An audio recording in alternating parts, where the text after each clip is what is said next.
Minds Matter Concussion Program is really a integrated research and clinical care program that looks at all aspects of concussion care, from how we prevent the injury from happening in the first place, and then once the injuries happen, how do we diagnose them in a timely and efficient way, and then how can we get those children back to their activities as soon as possible.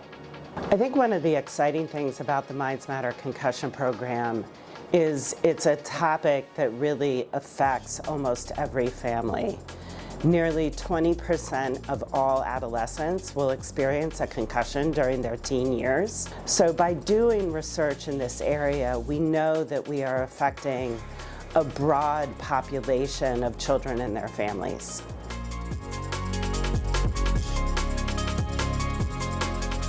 One of the things that we have been employing in our research is an instrumented mouthguard the athletes wear during regular practices and games. So this is a mouthguard that measures how fast the head moves while they're playing sports, whether that's an impact with a ball or an impact with another player.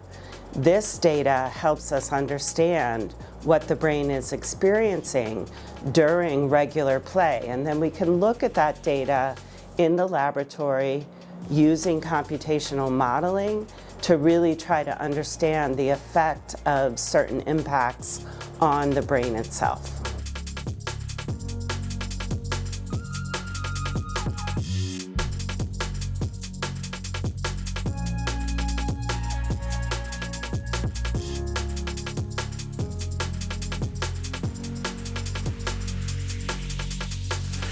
So approximately 5,000 patients go through the Minds Matter program each year, and we try to learn what we can from each and every one of them. We are currently studying the effectiveness of headgear in flag football. Flag football is an emerging sport, it's becoming more popular, and as such we need to determine the risks associated with flag football and if headgear can mitigate some of those risks.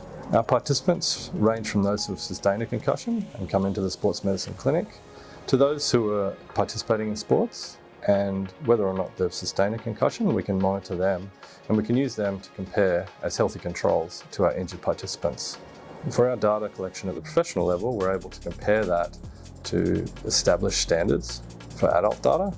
However, these standards don't exist for youth data. So we're really trying to develop these standards in the youth space for future research.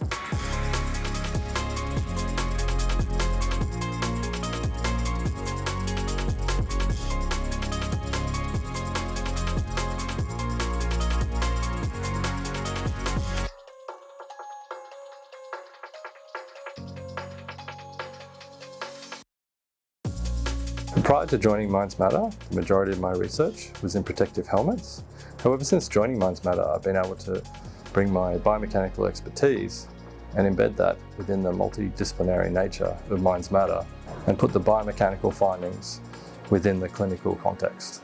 So we're really looking at this issue from a variety of different disciplines, and I think that has allowed us to advance the science in novel and unique ways. Because the research focus of Minds Matter is constantly evolving, we're always looking for those research questions of tomorrow. And we can find these by looking to our patients and families in the clinic and really being at the forefront of head injury and concussion research.